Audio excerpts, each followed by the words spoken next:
Assalamualaikum warahmatullahi wabarakatuh. Allah subhanahu wa ta'ala telah menganugerahkan berbagai kelebihan kepada para nabinya, termasuk salah satunya kepada Nabi Sulaiman alaihi salam. Nabi Sulaiman sendiri merupakan putra dari Nabi Daud alaihi salam yang memiliki sikap sangat bijaksana. Dengan sikap bijaksana tersebut, Nabi Sulaiman kemudian mampu memimpin suatu kerajaan besar, tak hanya umat manusia tapi juga jin. Tidak hanya dianugerahi kekayaan serta kekuasaan yang luar biasa, Nabi Sulaiman juga diberi mukjizat oleh Allah subhanahu wa ta'ala, yaitu dapat berbicara dengan hewan. Banyak sekali pelajaran yang dapat dicontoh umat manusia dari Nabi Sulaiman, mulai dari sikap pintar, rendah hati, serta tidak sombong ketika memimpin. Berikut ini kisah Nabi Sulaiman yang kemudian diabadikan dalam Al-Quran, serta dapat dijadikan motivasi untuk selalu berbuat baik dalam kehidupan. 4 mukjizat Nabi Sulaiman. Nabi Sulaiman sangat cerdas sejak kecil. Ia mampu memecahkan dana menangani warga Bani Israel. Kecerdasan dan kebijaksanaannya kemudian membuatnya terpilih menggantikan ayahnya, yaitu Nabi Daud, untuk memimpin Bani Israel. Berikut ini beberapa mukjizat yang dimiliki Nabi Sulaiman yang perlu kita ketahui. 1. Saat Nabi Sulaiman mendengar perkataan semut dan bisa bahasa burung. Dalam Al-Quran Surah An-Naml ayat 18 diceritakan bahwa ia sedang melintas bersama bala tentara yang terdiri dari manusia, jin, dan burung-burung saat hendak melewati sebuah lembah. Ternyata di lembah tersebut adalah rumah bagi banyak semut. Allah subhanahu wa ta'ala berfirman, hingga saat mereka sampai di lembah semut, berkatalah seekor semut, "Wahai semut-semut, masuklah ke dalam sarang-sarangmu, agar kamu tidak diinjak oleh Sulaiman dan bala tentaranya," sedangkan mereka tidak menyadari. Quran Surah An-Naml ayat 18. Nabi Sulaiman yang kemudian mendengar hal tersebut tertawa dan tersenyum. Ia juga memerintahkan bala tentaranya agar berhati-hati saat melangkah karena di tempat tersebut adalah rumah bagi para semut, seperti dijelaskan dalam Al-Quran Surah An-Naml ayat 19. Yang artinya, maka dia, Sulaiman, tersenyum dan tertawa saat mendengar perkataan semut itu.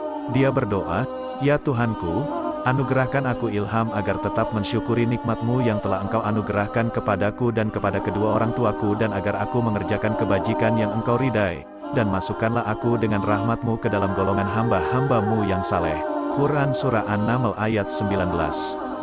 Kisah Nabi Sulaiman yang dapat berbicara dengan hewan juga terabadikan dalam Surah An-Naml ayat 16, yaitu Nabi Sulaiman yang dapat berbahasa burung. Allah subhanahu wa ta'ala berfirman, "Dan Sulaiman telah mewarisi Daud, dan dia, Sulaiman, berkata, 'Wahai manusia, kami telah diajari bahasa burung dan kami diberi segala sesuatu. Sungguh, semua ini benar-benar karunia yang nyata.'" Quran Surah An-Naml ayat 16. Memindahkan singgasana Ratu Balqis dalam waktu sekejap. Kisah Nabi Sulaiman dengan Ratu Balqis juga turut terabadikan jelas dalam Al-Quran, di mana Nabi Sulaiman pada saat itu memerintahkan burung-burung agar dapat mengantarkan surat berisi, "Dengan nama Allah yang Maha Pengasih lagi Penyayang, surat ini ada daripadaku. Sulaiman, jangan kamu sombong terhadapku kemudian menganggap dirimu lebih tinggi dibanding aku. Datanglah kepadaku kemudian berserah diri." Surat ini juga merupakan seruan Nabi Sulaiman kepada Ratu Balqis serta kepada para pembesarnya agar tidak bersikap angkuh dan sombong. Pada saat tersebut juga Ratu Balqis yang menerima pesan tersebut kemudian memberitahukan isi pesan tersebut kepada para pembesarnya. Hal ini juga tertuang dalam Al-Quran Surah An-Naml ayat 29. Yang artinya, dia, Ratu Balqis, berkata, "Wahai para pembesar, sesungguhnya telah disampaikan kepadaku sebuah surat yang mulia." Quran Surah An-Naml ayat 29.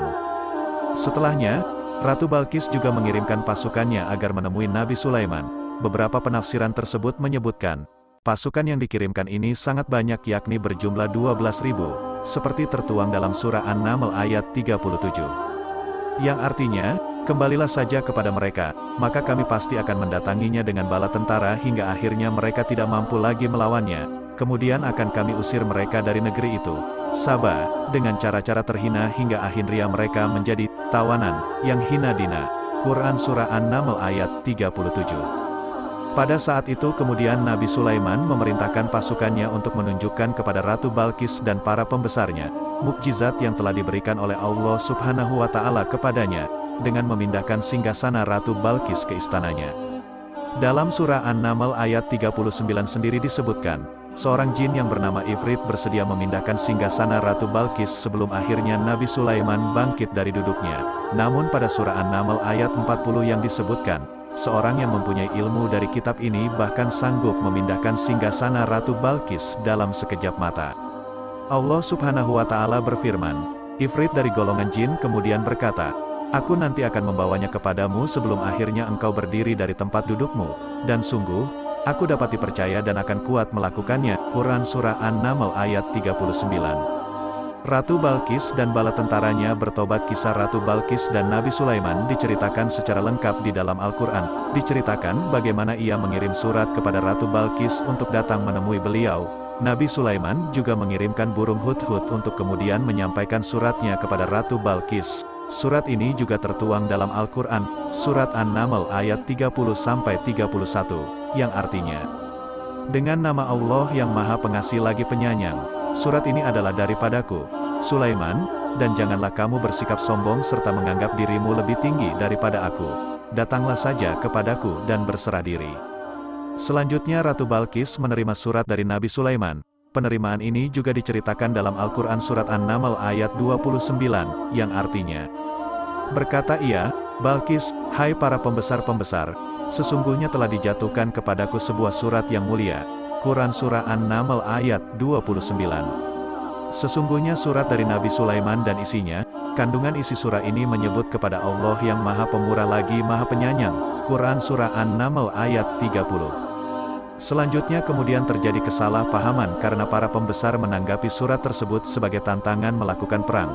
Ratu Balkis juga mengangkat senjata kemudian menemui Nabi Sulaiman. Kepergiannya ini juga tertuang dalam surah Al-Quran. Berangkatlah Ratu Balkis kemudian dengan membawa 12.000 pasukannya. Kemudian menurut pendapat yang lain disebutkan juga bahwa jumlah tentara yang ada di bawahnya pada saat tersebut sangat banyak, sehingga dari jarak 1 farsah ini dapat terdengar suara gemuruhnya. Agar mampu menghadapi hal ini Nabi Sulaiman kemudian mengambil langkah akurat. Nabi Sulaiman yang meminta Jin Ifrit memindahkan istana Ratu Balkis ke kerajaannya. Jin Ifrit yang menyanggupi permintaan Nabi Sulaiman kemudian mendatangkan istana Ratu Balkis. Ifrit dari golongan jin berkata sebagai jin yang paling kuat lagi keras, "Aku akan datang kepadamu sambil membawa singgasana tersebut sebelum akhirnya kamu berdiri dari tempat dudukmu." Dari majelis tempat tersebut kemudian ia melakukan peradilan di antara orang-orang, yaitu dari mulai pagi hingga menginjak waktu tengah hari, dan sesungguhnya aku akan benar-benar kuat untuk membawanya, dan bersikap dapat dipercaya. Maka Nabi Sulaiman berkata, "Aku sesungguhnya menginginkan yang lebih cepat lagi dari itu."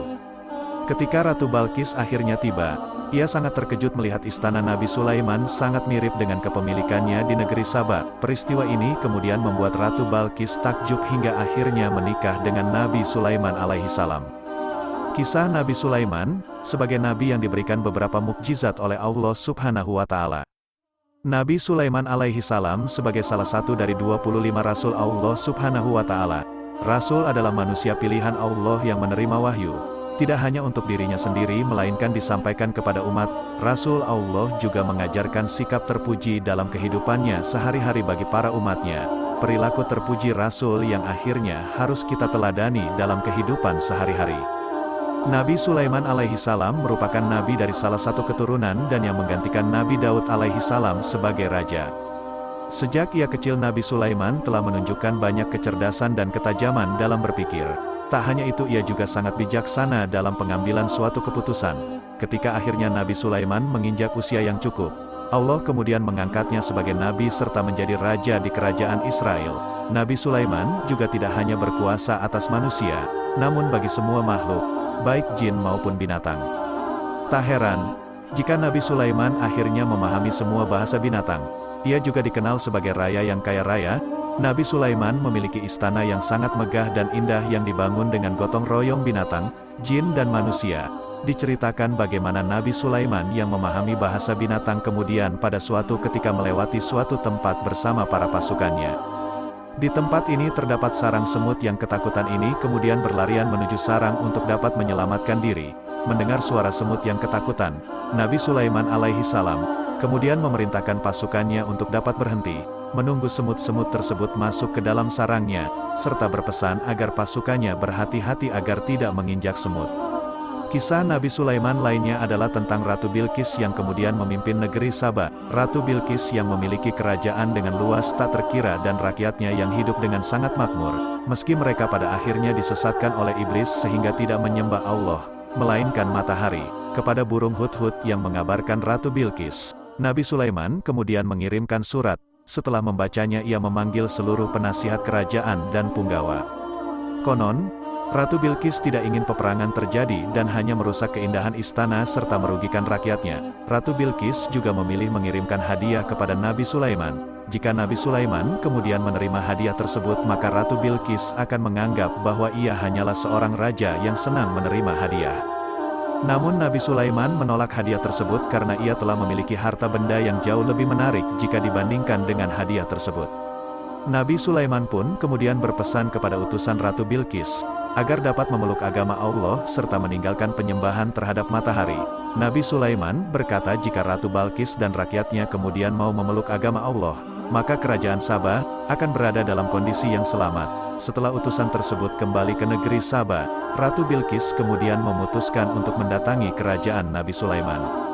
Setelah mengetahui perjalanan Ratu Bilqis menuju ke negerinya, Nabi Sulaiman kemudian bermaksud menunjukkan mukjizat kepada Ratu Bilqis sebagai bukti atas kenabiannya, yaitu dengan kemampuannya dalam mendatangkan singgasana Ratu Bilqis. Ketika Ratu Bilqis tiba, Nabi Sulaiman alaihi salam bertanya, "Apakah singgasana ini mirip dengan singgasana kerajaanmu?" Ratu Bilqis menjawab, "Ya, sepertinya memang milikku." Setelah memeriksanya, Ratu Bilqis kemudian membenarkan bahwa singgasana tersebut adalah miliknya. Ratu Bilqis juga mengatakan bahwa dirinya mengetahui kekuasaan Allah serta kenabian Nabi Sulaiman sejak burung hudhud yang membawa surat untuknya. Namun yang menghalangi keimanan dari Ratu Bilqis adalah karena ia masih hidup di tengah-tengah kaum yang kufur. Namun, setelah kejadian itu Ratu Bilqis memeluk agama Allah. Terima kasih sudah melihat video kami dari awal sampai akhir. Semoga bermanfaat. Minta maaf yang sebesar-besarnya jika ada salah kata dari kami. Terus dukung kami dengan cara like, comment, subscribe dan tekan tombol notifikasinya agar Anda yang pertama melihat video terbaru dari kami. Akhirul kalam. Wassalamualaikum warahmatullahi wabarakatuh.